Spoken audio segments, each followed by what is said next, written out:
Hi, boys and girls. We're going to continue reading the Westing game. We're on Chapter 11, The Meeting.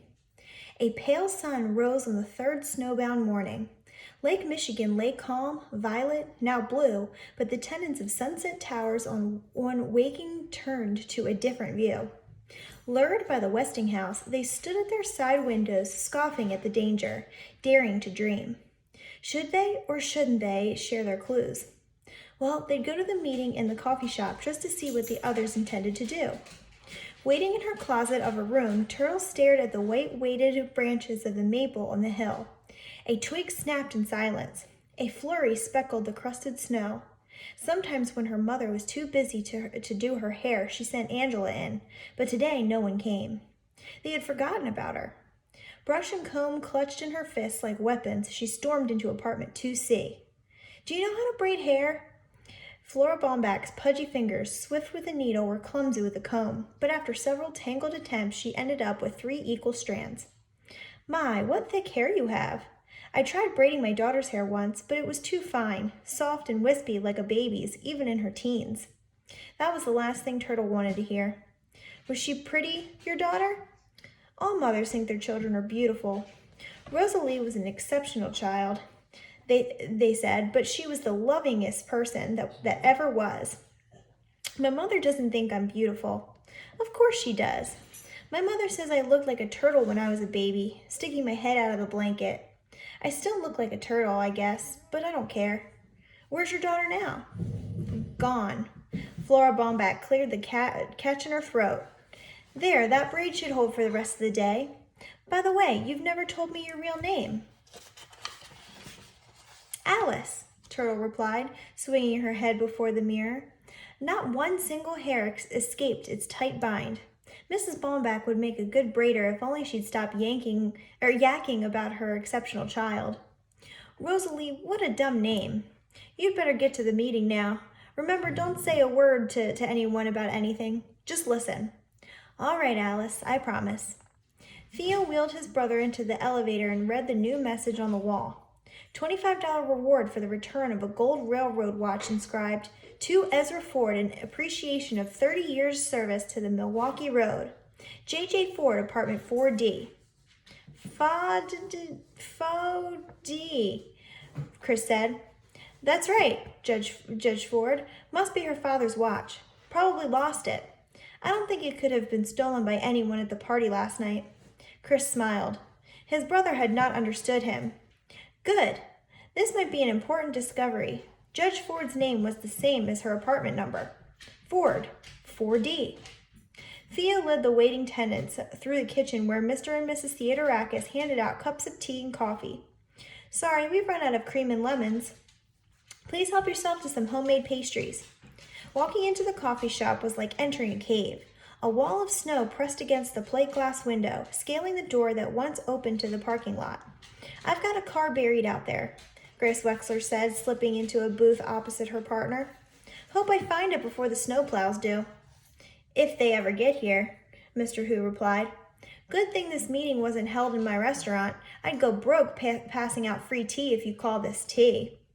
He held up a tea bag with contempt, then groaned on seeing his sweat-suited son jog in with a sweet roll behind his teeth and vault over his hands onto a stool. Where's your daughter, the turtle?" Grace Wexler looked around.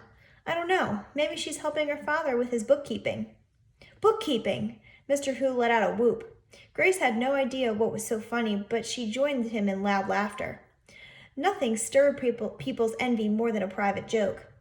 Thinking she was being laughed at, Seidel Pulaski dropped her polka dot crutch and spilled her coffee on Angela's tapestry bag before managing a solid perch on the counter stool. Clink, clink. Theo tapped a spoon against a glass for attention. "Thank you for coming.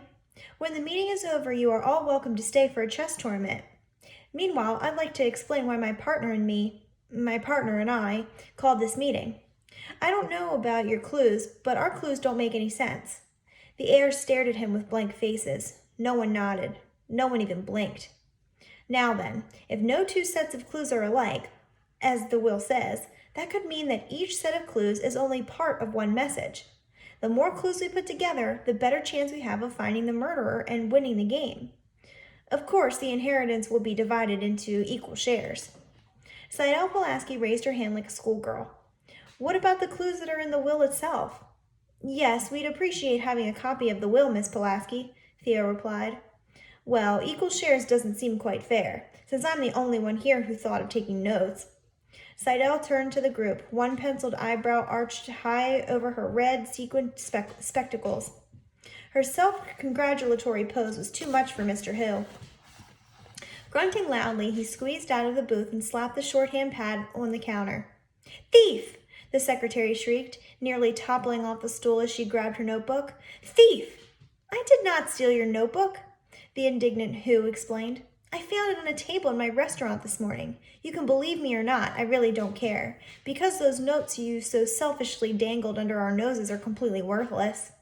My partner knows shorthand, and she says your shorthand is nothing but senseless scrawls. Gibberish. Pure gibberish, Grace Wexler added. Those are standard shorthand symbols, all right, but they don't translate into words. Thief! Seidel cried, now accusing Mrs. Wexler. Thief! Larcenist! Felon! Don't, Seidel, Angela said softly, her eyes set on the D she was embroidering. You wouldn't understand, Angela. You don't know what it's like to be... Her voice broke. She paused, then lashed out at her enemies, all of them. Who cares a fig about Seidel Pulaski? Nobody, that's who. I'm no fool, you know. I knew I couldn't trust any one of you. You can't read my shorthand because I wrote in Polish. Polish? When the meeting was again called to order, Mr. Who suggested they offer Miss Pulaski a slightly large share of the inheritance in exchange for a transcript of the will, in English. However, I repeat, neither of my partner nor I stole the notes. And if anyone here suspects us of murder, forget it. We both have airtight alibis. Doug choked on his sweet roll. If it got around to alibis, they'd find out where he was the night of the murder, on the Westinghouse lawn. Mr. Who went on, and to prove our innocence, my partner and I agree to share our clues. 1 minute, Mr. Who. Judge Ford stood. It was time for her to speak before matters got out of hand. Let me remind you, all of you, that a person is innocent until proven guilty. We are free to choose whether or not to share our clues without any implication of guilt. I suggest we postpone any decision until we have given the matter careful thought, and until the time all of the heirs can attend. However, since we are assembled, I have a question to ask of the group. Perhaps others do, too. They all did. Wary of giving away game plans, the heirs decided the questions would be written out, but no names were to be signed. Doug collected the scraps of paper and handed them to Theo. Is anyone here a twin? He read. No one answered. What is Turtle's real name?